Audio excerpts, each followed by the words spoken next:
Hi everyone, here we are, TDX 2025. Exciting place, as you can see behind me, thousands of people joining up to celebrate the new version of Agentforce. And I'm here with Shane. So Shane has been implementing Agentforce for the last several months. It started 6 months ago, so you've been implementing in many companies these agents. And we would love to hear from you what you've seen working, not working, the use cases that you see, the journey into usually companies go through when they implement those agents, the critical success factors, what not to do, what to do. Shane, thanks for being with us. Absolutely. Can you just tell us a little bit of what you're doing? So you have a consulting company basically, and you're very close. Maybe I start with that, and we can kind of dive into the topic from there. Yeah. So my name is Shane Smyth. I'm the CTO at Saltbox Management. We focus primarily on Salesforce implementations. We focus on Commerce Cloud, order management, agents. And so, we've been in business for several years now. I've been in the Salesforce ecosystem for 15 years, have 30 certifications across the ecosystem. And so I bring that to our customers as we discuss topics like Agentforce. Excellent. Can you tell us how usually you see companies adopting Agentforce? How do they start with? What's working, what's not working, and it's a really big topic. I mean, maybe I'll start with where most CEOs, CIOs would think about this, and that's the strategy, right? You need to think about, what areas of my business make the most sense for us to agentify, right, or bring AI into the mix. If you're a company selling to end consumers, you might have a service aspect to your business. You might have the commerce aspect. You might have the order management piece of it. And so kind of looking at the life cycle of your interaction from your customers, both externally, but also internally, and identifying areas of low-hanging fruit. And that's really where I coach a lot of our executives that we work with on is how do you find those low-hanging fruits that will give you high value, low effort to begin with, is a place to begin. And I think as you kind of expand past that, you start thinking about what tools am I going to use? Now that I have my use case, let's say I want to actually serve up a better customer experience and scale that, you need to think about what platform am I using, what data do I need to have, what's available, and what actions do I want this agent to take? And as you have those conversations, this is where Agentforce comes in the mix, right? So you now have your strategy, or at least where you're going to begin, and you start thinking of, from an Agentforce perspective, where's my data and how do I get into it? And where can I start when it comes to Agentforce to really get this pilot running? Hopefully that kind of gets us into the conversation, but that's where I typically start. Very good. I think most companies will start with roughly the same use cases. So you said, first of all, identify different opportunities and start with the ones with the lowest effort and maximum impact. How to do that, and what usually is the outcome of such an analysis? Yeah, I think a lot of companies are starting with the service side of the business, right? I mean, that is where there's a lot of repeat actions. People will come and ask the same question over and over again, and so, it's really, call it on the simpler side to implement an agent that can, on a high confidence level, respond to the customers and actually give them the right responses. So I think that's why a lot of companies will naturally navigate or gravitate to those use cases. And from there, once you have that foundation and you've decided on using Agentforce and you've picked a framework like Agentforce, then you can start to build on that and have more complex interactions across the different touch points that customers have. Excellent. So once you've identified this sweet spot that you want to automate, what is the next step? Do you need some technical people in your team to start taking the lead, or was it more business people kind of framing the workflow of what the agent will do? Yeah, it's going to touch every aspect of your business, right? I mean, if you think about this use case of customer service, let's go down the rabbit hole on that one. In order to do that, you need to identify the use case, right? You need to identify what the responses will be, how it's going to interact. So that's all going to be business focused, right? And then on the other side of it, you're going to need an IT piece of this, right? Someone's going to have to deploy this into production. Someone's going to have to kind of do the initial configuration, which can be low code or no code depending on how far you want to go with this first use case. But it's also going to involve kind of the executive alignment as well, because there's a data governance aspect of this that a lot of businesses don't have in place today. I mean, they've got the general data governance, but when it comes to how do I know when my data is used? How do I make sure my PII is protected as it's going out to these LLMs? How do I make sure that the people who are using this are using it correctly and there's guardrails in place? We need to really think through a lot of that. So I think it does touch a lot of aspects of our business in order to roll out this new business capability we have. What are the tips or the recommendations that you would give to companies in designing their agents, basically? Yeah, I'd say start with a use case you know well, and find a trusted advisor that's done this before. I mean, I think that's really important, especially in this new space. Is either finding another business partner that you know that you can glean on, or finding a partner like ourselves who've been through this once or twice before, or so you more. Think experience in doing this before is important. So absolutely. It's important I mean, Agentforce is great and it gives you a lot of technology in order to do it quickly, but you need someone with experience to kind of guide you through that path. And why we need experience? I think it's because it's something new. We've never seen really. Yeah, I mean, this is a new era of software development. So with new opportunities, but also new challenges and new journey. Yeah, and I said this earlier in a conversation that we were involved in, but this is the opportunity to lead your market. This is the opportunity to drive market differentiation, and those who don't jump on kind of that initial, driving the market, they're going to be the ones catching up. So I think there's a little bit of unknown right now, but with unknown comes potential for your business. Yes. So we talked about identifying the use case, designing. Now in deployment, in implementing, building those agents, what are the key activities? Who should perform this, and what are your tips? Yeah, it's a great question. So, those who are watching this are familiar with Salesforce know that Salesforce has a development lifecycle. The same thing is true with agents. Right? You're going to start kind of in a lower instance, and you're going to start building that framework. You're going to promote it up into production. The activities that you're doing when it comes to Agentforce is making sure the data is available. So that's either using standard connectors, that's using data that's already in Salesforce, or building those depending on your situation as a business. And as a tip, we come back to data quality. Data quality absolutely. Is so important. Yeah, I mean, if without the data quality, you're going to just have hallucinations, right? Yes. And you won't get good quality results. So definitely that. And so then any gap in the data will be filled by the large language model as a hallucination. So the less gap, the better. The less. Exactly. So you want to make sure that data quality is high, which is, part of maybe what we would talk about is the testing side of this as well. But from a development and creating piece of it, you're doing things like configuration in Salesforce. You're building flows potentially. You're building Apex. You're accessing your data, and so those are the main activities, which is very similar to a lot of other Salesforce development, but with a slightly different framework now. Yes. So yeah, that's what you would be doing on a day-to-day basis to build this agent. And I think what is very different from what we've seen in software development lifecycle is those agents act on our behalf. Mm-hmm.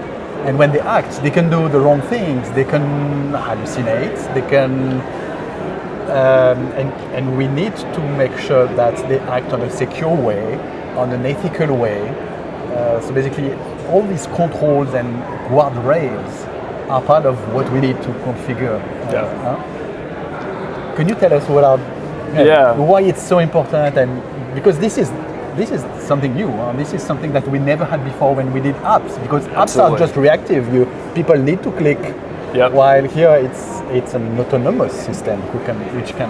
Yeah, it's very different, and it's a key differentiator between building a POC and launching an enterprise-ready agent. Right? I mean, POC you can do very quickly. You don't need to really test it very much in order to get that demo out, but that's why platforms like Agentforce give you that framework. So if you've been following kind of the news around Agentforce, we've got a testing framework now, which gives us the ability to iterate over hundreds and thousands of different variations of a prompt that a user might have, which gives you confidence that the results are correct or the ability to fix that before it gets into production. And making sure that you have the right quality data in order to answer it. So the platform creates some testing cases that we can use. Yeah, you kind of provided the initial your version, and you can kind of build variations off of it, and that gives you the ability to kind of have that confidence. Yeah, that's precious, because if you had to test in real case, you would have to wait for months to get all the cases. Yeah, you'd be doing it for a while. Yes. So sorry, I interrupted you. No, I think just making sure that you've gone through that testing iteration is very important, and as you're kind of thinking about how to roll this out from an enterprise standpoint, that's a key portion you need to make sure that you factor in. And then once you've done that initial testing, getting buy-in and trust from your internal or external users is going to be a key success factor to making sure that agents are going to drive value. I love it. So that's the human aspect of it. I mean, we are bringing agents into our teams, our teams of humans, and those teams of humans need to trust that those agents are doing the right thing, the right time. Absolutely. So there is kind of a new way that we expect our team members to provide oversight on what those agents are doing, and build trust into those agents. So I have some ideas that come to my mind, like, for example, gradually giving autonomy to those agents. You don't want to give full autonomy right away, but you want to build this autonomy through gradual delegation from the team to the agents. So it's going to be one piece of activity first, and then a little bit more. Yep, absolutely. I mean, doing that coupled with kind of creating those ambassadors that can make sure that they're providing feedback early on, and you iterate on that feedback quickly in order to get the value and the results you're looking for, and then making sure that you kind of slowly roll out the functionality. I mean, especially with agents, and making sure you build the trust and the confidence is going to give the right results. This is essential. How do you see, what are the new skills that we need to teach our teams in order to be ready for working with agents? I think nowadays every person needs to have a basic understanding of how to interact with an agent in a prompt. If you're a technologist, you probably have heard of prompts and prompt engineering at this point. If you're not, if you're more on the business side, the concept is being able to provide the right context quickly to a LLM or an agent, so that it knows what you're trying to accomplish. And I think the more you understand kind of the fundamentals of that, the more power you have to interact with this agent and get it to do what you're trying to accomplish. Okay, and just to put some context around this, you're mentioning these prompt engineering skills that we need to bring to a whole new level, because we need to, when we define an agent, it's like a prompt basically. Now we define the identity of this agent, what it has to do, what the tools it's gonna, the input, the output of the actions, the what it can do and cannot do, examples of what it should do. I mean, and the more detail basically we bring into these definitions of this role, the more control we have over the agent. It's kind of a job role that we give to a new absolutely. To a new employee that would join the team. The more detailed it is, the more sure we can be that it's going to be. Yeah, we have some of that definition we need to do up front, but then there's also how you're interacting with it too. So a little bit of learning on kind of that paradigm shift there. Can you elaborate on that point? Yeah, I mean, we're talking about prompts, and when you're building your initial agent, you're thinking of what prompts do we need to give it initially to tell it you are this type of agent and you're trying to accomplish this, and here are the list of actions and topics that you should know about and how to get data in and out. So that's all good from like the development side, but your humans in the mix here, they need to know how to have a conversation with this bot, and it's very similar to how you and I would have a conversation. Yes. But I think there's kind of the beginner level, and there's more maybe of an advanced level where you can kind of think about how to prompt and actually interact with this agent that will provide you kind of the ability to get it to do what you're wanting to faster. So I mean that's really what I was trying to get at there. Very good, very good. Have you seen any agent going crazy, going rogue, or going? I mean, you hear very early on in this new era, you heard of a couple probably on the news. So there definitely are situations out there like that. I think we've the community, and this is not just Salesforce, I think the ecosystem in general when it comes to LLM has quickly realized what needs to happen in order to have like the right guardrails and safety around it. So personally, I haven't seen that in our customers because they're thinking about that now that they've seen those use cases. They're thinking about how to make sure that data stays within their bounds correctly, and they're protecting PII. They're thinking about how to make sure that there's a human in the loop there. So I mean, if you're first getting into agents for the first time, like those are some of the things you'll want to think about. But I think in general, people have done a really good job of adapting to this new era very quickly. Excellent, excellent. So that's also part of one of the reasons why we need to deploy those agents gradually, so that we can control everything. What are the key benefits you've seen companies gaining from implementing it? Do you have some examples of great business impact that you've seen? Yeah, I mean, maybe just general is one we'll start with. I think the key advantage or the benefits is really around efficiencies. Being able to go back to the customer service example, being able to help 2x the amount of customers you were before, because now you have an agent in the middle. They're handling kind of the beginner level versions of it, and they're transferring to an agent or to an actual human agent when they can't handle it anymore. So now, instead of the human triaging every single conversation, they're only triaging the complicated ones, and we're able to scale the capabilities with the same amount of people. So I think that's, efficiency is a big one, and probably, the biggest one out there, I would say. Say again? Yeah? Efficiency would be the biggest one out there. Okay. Yeah. And you've seen. It's mainly improvement in the experience of customers, reduction in burden from like the kind of work that nobody wants to do. Well, yeah, and that specific use case, right? But there are definitely other ones out there as well. But that efficiency across the board, whether it's customer service or an end consumer, is where you're going to see a lot of value. Excellent. I mean, those are the key questions I think I wanted to go through with you. What are the few recommendations that you would give to companies who haven't started their journey yet and who would want to do that? Yeah, I'd say first is if you haven't already done this as a company, map out your customer lifecycle. And that can be your internal lifecycle, can be your customer lifecycle, but understanding what actions people are going through and how they're interacting with their system. Because once you have that landscape of, what are we doing, then you have a better idea of where are some of the bottlenecks that we're experiencing, where are some of the poor customer experiences we want to improve, or maybe the really good ones we want to expand on.